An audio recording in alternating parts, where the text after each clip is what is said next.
महाराज जी की शरण ग्रहण की, उन्हीं की जुबानी। नमस्कार सर। नमस्कार सर। क्या नाम है सर आपका?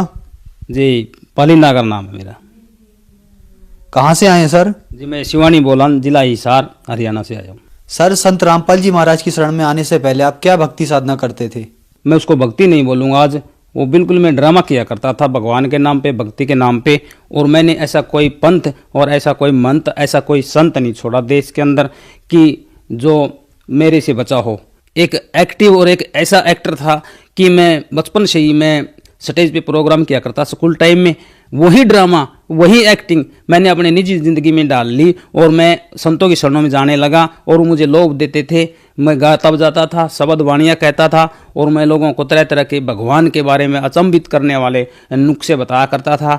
और भगवान की वो रोचक और भयानक वाणियाँ जो मैं बताता था, लोग बड़े ध्यान से सुनते थे और मेरे प्रति मेरी बहुत रिस्पेक्ट करते थे, बहुत आदर करते थे। इस तरह में मेरा सफ़र एक मान बिडाई में चला गया और मैं ड्रामे करता रहा भगवान के नाम पे। और मैंने सबसे पहले एक गुरु बनाया, उस गुरु का नाम था सत्य प्रकाश जी महाराज, जो हमारे हरियाणा में पड़ता है कि हाँसी शहर, वहाँ पर उसका आश्रम है।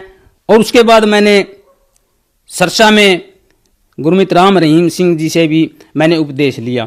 मैंने ये सुन रखा था बचपन से ही कि गुरु के बगैर कल्याण नहीं, इसलिए मैं गुरु को सिर्फ दान किए हुए था, लेकिन गुरु से मुझे ज्ञान प्राप्त नहीं हुआ। मैं उनकी शरण में जाता रहा, सिर्फ एक अपने भावना में अपनी मन को शीतल करने के लिए, अपने आप को संतुष्टि दिलाने के लिए मैं लगा रहा और मैं निरंतर चलता रहा। उसके बाद मैं सत्य प्रकाश जो मेरा जो गुरु था, जहाँ मैंने 13 साल अपने जिंदगी के वेस्ट किए, वहाँ उसने मुझे उत्तराधिकारी बना दिया और मुझे एक संत की पदवी दे के मेरे लिए अलग से एक आश्रम बना के दे दिया। और मैं नामदान के द्वारा लोगों को मिसगाइड करता रहा, भक्ति के नाम पे ठगता रहा और उनसे पैसे ऐंठता रहा और उनको गलत रास्ते पे लगाता रहा, जिससे मेरा आर्थिक बेनिफिट होने लगा। और मेरी इतनी संतुष्टि तो हो चुकी थी, कोई संत तो है नहीं, तू करता है तो क्या बुरा करता है, सभी ऐसा ही करते हैं। सभी कहते हैं कि भगवान निराकार है, तो भी मैं भी निराकार कहने लगा। और मेरे को जो नाम उपदेश दिया गया था उस संत के द्वारा, वो नाम था शब्द स्वरूपी राम। धन सतगुरु उसका नारा जयकारा हुआ करता, तो मैं धन सतगुरु का नारा लगाता था। और मैंने उस शब्द के ऊपर मैंने एक ग्रंथ की भी रचना की, तो वो ग्रंथ आज भी मेरे पास है। जो ग्रंथ मैंने शब्द स्वरूपी राम के नाम से शब्द ज्ञान आत्म कल्याण नामक एक ग्रंथ भी मैंने छाप के लोगों में बांटा, जो आज भी लोग पढ़ते हैं उस ग्रंथ को। और आज भी उसी चक्कर में वो मेरी रिस्पेक्ट करते हैं। तो मैंने उस गुरुजी से पूछा कि हे गुरुजी, शब्द स्वरूपी राम ये कौन है? तो वो कहते थे कि भाई शब्दे धरती, शब्दे आकाश, शब्दे सद भया प्रकाश, कि भाई शब्द ही परमात्मा है। तो मैं पूछता था तो वो शब्द का रूप रंग आकार है या निराकार है? तो वो कहते वो निराकार है। तो यहाँ आकर के मेरी बुद्धि चक्कर जाती कि भाई इस गुरु को भी कुछ ज्ञान नहीं है। अगर कोई ये कहे कि भी सूर्य वो निराकार है और इसका प्रकाश साकार है, ये बात नहीं बनती। तो मैंने इस बात पे मेरी आस्था नहीं जमी। तो मैं कहता सही बताओ गुरुजी, भगवान कौन है? तो वो कभी कहते कृष्ण जी भगवान है, कभी कहते निराकार है। तो मेरी बुद्धि ने ये मेरे को डिसीजन दिया कि भाई इसको पता ही नहीं है। तो मैंने अपने हिसाब से शब्द स्वरूपी राम को ही डिस्क्लोज किया और मैंने मेरे दिमाग की खोज और मैंने उसके नाम कर दी। यानी मैंने अपना जो ज्ञान था उसके नाम मैंने एक पुस्तक छापी जिसका नाम रखा शब्द ज्ञान आत्म कल्याण। और मैं इस तरह से बहुत से ही मैंने अपने शिष्य बनाए, लोगों को मिसगाइड किया। और कहें तो मैं वो आपको वो ग्रंथ मेरा जो राइट किया था मैंने उस गुरु जी के लिए मैं अभी आपको दिखा सकता हूं, मैं साथ लेके आया हूं। ये देखिए सर जी, जो मैं ड्रामे किया करता था मैं आम जनता को भी दिखाना चाहता हूं, जो मैंने अपने दिमाग की कल्पना एक ग्रंथ के रूप में तैयार किया। और ये ड्रामे करके मैंने बहुत से लोगों को मिसगाइड किया और मैं आपको वो ग्रंथ भी दिखा सकता हूं। देखिए कि कैसे भोले भाले जीव जगत को हम जैसे ड्रामेबाज जो संत बने हुए हैं वह कैसे मिसगाइड करते हैं। तो आज संत रामपाल जी महाराज की शरण में आने के बाद पता चला भगवान निराकार नहीं है, भगवान साकार है, सह शरीर है, उसका नाम कबीर है। और सभी वेद गीता और गुरु ग्रंथ साहिब और बाइबिल सभी में प्रमाण मिला। तो मैं हैरान हूं कि कैसे मैं इतने दूर परमात्मा से दूर रहा। और मैंने अपना सारा जीवन, ये मेरे मालिक, मेरे परमात्मा इतने दिन बाद मेरे को मिले, और ये पूर्ण समर्थ संत के बगैर खुद परमात्मा स्वरूप जो सतगुरु होते हैं वो एक बार में 21 ब्रह्मांड के अंदर एक ही होते हैं, जो आज के दिन संत रामपाल जी महाराज परम आदरणीय पूजनीय आज पूर्ण परमात्मा का रूप लेकर के संत रामपाल जी महाराज आए हैं। और इनकी शरण में आने के बाद और मेरे ये इतने भरम दूर हुए, और मैंने सभी नकली संत और पंतों मंतों को छोड़ दिया। मैं जगह जगह जागरण करता था, बहुत बड़े बड़े मैं प्रोग्राम करता था, नाइट शो करता था, और लोग मेरी ऐसे बात देखते थे कि आज पालीनागर आएगा, पालीनागर आएगा। वो पालीनागर जो हरियाणा में फेमस था किसी टाइम में। मैं 35 फुट नीचे जमीन में गुफा बना के बैठा करता था। मैं 7 साल तो मैंने नीचे की साधना की। जो काली माता जिसको लोग खप्पर वाली कहते हैं, जिसको भैरवी कहते हैं, मैं उसकी साधना भी मैंने 2.5 वर्ष तक की। और ऐसी की कि मेरे बारे में उस आज मैं देखता मेरी रूह कांप जाती है उस बारे में सोचता हूं। जब मैं शमशान में जाके मैं अपने शरीर को नंगा करके और मैं उसमें शमशान में ड्रामा करता था, और मेरे अंदर यह भी एक आस्था रहती थी कि हो सकता है ऐसे करने से ही कोई खुश हो जाए, भगवान माता खुश हो जाए, पता नहीं न जाने क्या दे दे। क्योंकि मेरी आर्थिक स्थिति सदैव घर से मैं गरीब था, और मांस मिट्टी में तीसरे दिन खाता था, और मैं भक्ति का ड्रामा करता था। और मैं ये दावा करता हूं मैंने ऐसा कोई संत नहीं छोड़ा, मैंने ऐसा कोई गिरी पुरी नाथ, मैंने कोई धुनेदारी नहीं छोड़ा। संत रामपाल जी महाराज को छोड़ करके सभी मांस मिट्टी खाते हैं, ये सभी शराब पीते हैं और सुल्पा पीते हैं, और भगमा चोला धारण करके और दाढ़ी बधा करके और तरह तरह के टिक्के बिंदी लगा करके लोगों को सिर्फ मिसगाइड किए, ड्रामे किए हुए हैं। सर, गुरु पद पर होकर भी आपने संत रामपाल जी महाराज से नाम उपदेश लिया, तो ऐसा क्या है संत रामपाल जी महाराज के ज्ञान में कि आपने गुरु होकर भी संत रामपाल जी महाराज को अपना गुरु बनाया? बहुत अच्छा प्रश्न किया सर जी आपने। मैंने जब इनको परखा, इनके ज्ञान को जांचा और सुना, तो मेरे को एकदम ऐसा मेरे को जैसे हार्ट अटैक होने को हुआ कि ये ज्ञान संत रामपाल जी महाराज ने वेद और शास्त्रों, गीता और कुरान, वाहे गुरु ग्रंथ साहिब को, बाइबल को खोल करके बताया। तो मैंने देखा ये तो बहुत पढ़ाई लिखाई की बातें बता रहे हैं संत जी। मैंने तो सोचा था भी कबीर का नाम लेके जैसे अन्य सभी पंथ वाले कबीर की 2 बाणी गा देते हैं, रविदास की गा देते हैं, नानक की गा देते हैं, और गरीबदास जी की गा देते हैं, दादू जी की बाणी गा देते हैं, यानी कि सभी संतों की मिलीजुली खिचड़ी ज्ञान सुना करके लोगों को अपने जाल में फंसाते हैं। लेकिन संत रामपाल महाराज जी ने जब ज्ञान, मैंने संत रामपाल जी महाराज का परखा, जांचा और देखा और सुना, तो मेरी आंखों से आंसू निकल आए उस समय कि परमात्मा एक एक अक्षर को अपनी उंगलियों से दिखा रहे हैं। जैसे गीता अध्याय नंबर 16 का मंत्र 23 है। मैंने गीता अपने घर में रखी हुई थी, लेकिन मैंने कभी ये मंत्र नहीं देखे। मैंने क्या, किसी भी पंडित ने, किसी विद्वान ने, किसी संत ने आज तक नहीं दिखाए। अगर उन्हें पता होता दिखाते, तो संत रामपाल जी महाराज ने कैसे दिखाए? क्योंकि ये पूर्ण परमात्मा कबीर साहिब के अवतार हैं। तो मैंने देखा तो मैं अचंभित रहा। परमात्मा स्वरूप संत रामपाल जी महाराज का ज्ञान सुन के मेरे दिन बर दिन मेरे चक्षु खुलते गए, और मैं रोता रहा और ज्ञान सुनता रहा, और मेरे को दृढ़ता आती गई। सर, जो दर्शक आज आपको देख रहे हैं उनको आप क्या संदेश देना चाहते हैं? संदेश देने के लिए तो पूर्ण परमात्मा स्वरूप संत रामपाल जी महाराज आए हुए हैं धरती पे।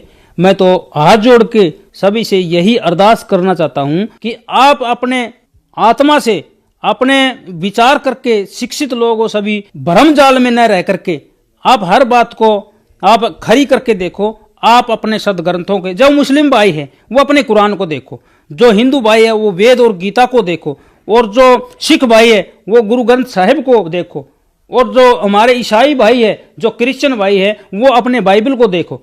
उसके अंदर जो बातें हैं वो सत्य है। इन अपने धर्म ग्रंथों से अलग अगर कोई हमें आपको बहकाता है तो हमारा दुश्मन हो, हमारी इंसानियत का दुश्मन है। वो मनमाने आचरण करके, वो कहते हैं ना हरियाणा में कि अपनी अपनी डफली अपना अपना राग, तो ऐसे हमें अपनी अपनी डफली और अपना अपना राग वालों से बचना है, और हमें इस बात का सत्य करके खरा करके देखना है कि हमारा सदग्रंथ क्या बोल रहा है।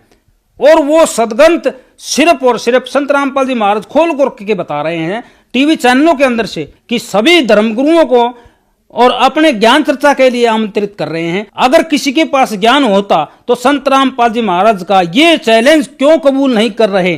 क्योंकि उनके पास ज्ञान नाम की कोई चीज नहीं है, क्योंकि ज्ञान हमारे सदग्रंथों में होता है और सदग्रंथ उन्होंने ना ही समझे और ना ही वो पढ़ना चाहते।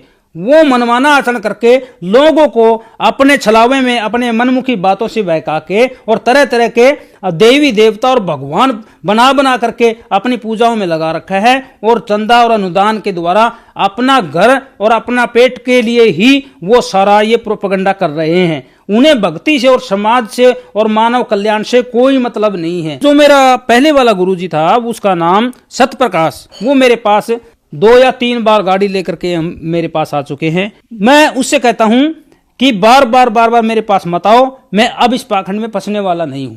और मैं मेरे द्वारा जितने भी शिष्य हैं सभी से बार ये निवेदन करता हूं कि वो परमात्मा स्वरूप संत रामपाल जी महाराज की शरण में आए और सत भक्ति सत ज्ञान लेकर के अपना मोक्ष कराएं। क्योंकि बहुत से ऐसे भी मेरे जो भक्त भाई हैं जो मेरे कहने से परमात्मा की शरण ग्रहण कर चुके हैं। और मैं आपसे भी निवेदन करता हूं, जो भी मेरे ज्ञान से जो मिसगाइड हुआ है को परमात्मा संत रामपाल जी महाराज की शरण में आए और अपना कल्याण करवाएं। सर, जैसा कि आपने बताया कि आप एक संत प्रचारक थे और महर्षि दयानंद जी का प्रचार करते थे, जैसा कि आपको पता है कि संत रामपाल जी महाराज व आर्य समाज का लगातार विवाद चल रहा है और आर्य समाज कहता है कि संत रामपाल जी महाराज महर्षि दयानंद पर विवादित टिप्पणी करते हैं। तो सर, ऐसा क्या विवाद है, ऐसी क्या टिप्पणी की जिसके बारे में हमारे दर्शकों को बताइए।